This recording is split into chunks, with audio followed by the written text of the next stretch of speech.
everybody, this is John D here, otherwise known as Goji73 on YouTube and Big Johnny Cool on DeviantArt. And right now you are watching the audio commentary of Godzilla and His Amazing Friends, Episode 3, The Thunder from Down Under. Now, in this audio commentary you will hear some notes and some trivia about the episode that I probably didn't clarify.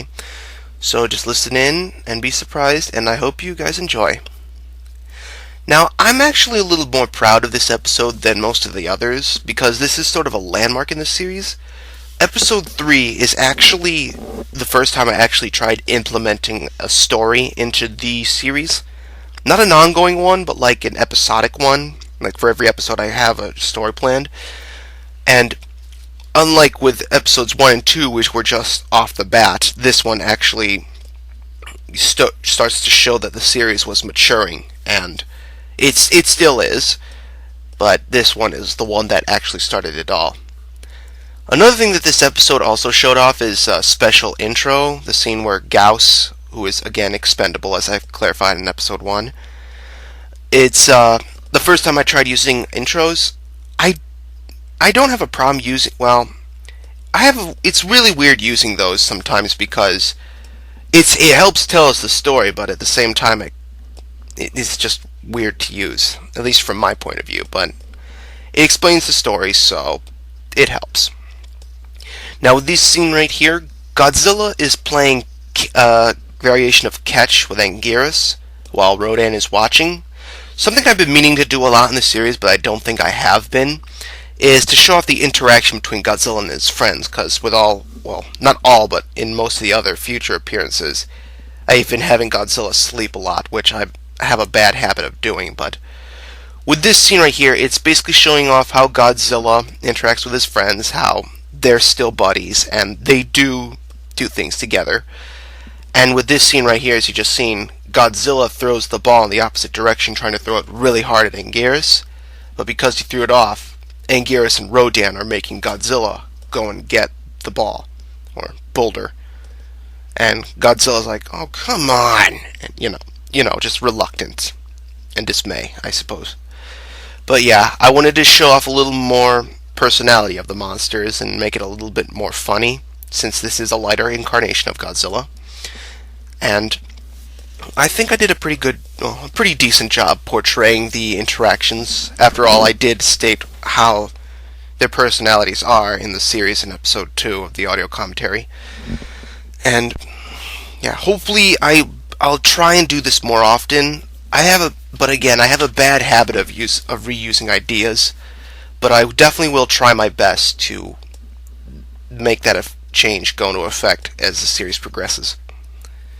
Now these scenes right here, as you probably already guessed, if not, I'll explain it. The King variation I used in this episode or in the series, is the one from, again, Ultra Galaxy. Much like Gamora, I believe the King in Ultra Galaxy has more capabilities and could probably give Godzilla a much better fight than the previous one. But really, the only differences between the original and the Ultra Galaxy one is that Ultra Galaxy can spit lightning. But I did make a few changes, like for example, King's lightning in Ultra Galaxy is pretty much like a destroy weaker monsters in one hit type of attack. Whereas in this series, I make it more of a stunning attack, which, as you saw with Gauss, he basically does to fend off his territory. So yeah, in this series, in this episode, King is a territorial monster instead of a space monster, much like how Ultra Galaxy used him as just a bystander-like monster, only to be taken by Ray. Something else I should also bring up with King is that with some of his scenes, I actually tried experimenting more with with Photoshop. Like, for example, as you'll see later on in the episode, I was able to pull out a little more effects to do with the toy because, again, he is vinyl, and there's not much you can get out of a vinyl except move its arms and legs. So, yeah, I think I did a pretty decent job with King here. What else can I talk about here? I hate it when this happens. Now, again, as you just saw, this is his lightning in this series is more of a stunning technique. And since King is primarily an underwater monster, now he's going to drag off Godzilla to hopefully kill him in his territory underwater. Now this scene right here, this is the first time I actually tried experimenting with an underwater type of scene. As if you guys haven't already guessed, basically what I took is I took a desert-like mountain area and I changed the sky to make it look like a gradient or a deep underwater gradient. I've only used this effect like twice with this episode as well as Battle on the High Seas, which I'll get onto. And yeah, this was only just my first time, and for what it is, I think I'll probably use this again should I ever do another underwater battle scene. Something I should also happen to mention is that if you've heard in the episode, King and Godzilla, their roars have changed. With Godzilla's roar change, I wanted to try and kill two birds with one stone. The first because I wanted to please the Heisei fans, because there are quite a few of them in the Godzilla fan base, and two, to give the change in environment and make his roar a little more echoey, since, with most underwater scenes in cinema, you'll notice a change in voice effect and such. And King too. Since Ganymede and Kamakiras have pretty much the same roar, I wanted to use a little more watery and echoey roar, which is why I used Ganymede's roar for King here. So, and I think I did. I probably will do this effect a lot more as the series progresses. This also, something else before this scene ends, is a lot of people brought up that, yes, I did use the Bouldergeist theme from Super Mario Galaxy.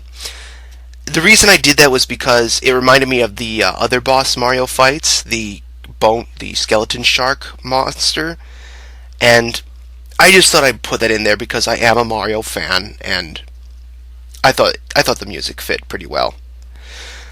Now this scene right here with King's ears aren't really defined. Like, it's unknown if he can bleed, because with Taro I don't really count that incarnation since it's a different variation of him. So I tried to do a little bit of both. Like, for one, Godzilla tears off his ear and blows off the other, burning it solid. So I tried to do, that's what that scene was trying to convey there. That I was trying to convey King's blood type as well as I could. Another thing that I'm a little proud of this episode as well is that Godzilla's breath here is finally solidified as to what its design will look like in future episodes. As with the other ones, I just recycled like one or two and was just experimenting, but with this one I finally figured out a solid design of how I wanted it to look, so that's another thing I'm proud of with this episode too. And now for the ending. A lot of people were confused by what was going on, so here's what it was supposed to say. Godzilla is unamused by what he had to go through just to get a boulder, and Anguirus and Rodan, they still do want to play, because they're saying, toss it, and Godzilla's like, go play with each other, because he had to go through so much trouble, and he's just storming away because of all the trouble he had to go through. And Anguirus and Rodan are confused by, what's his problem?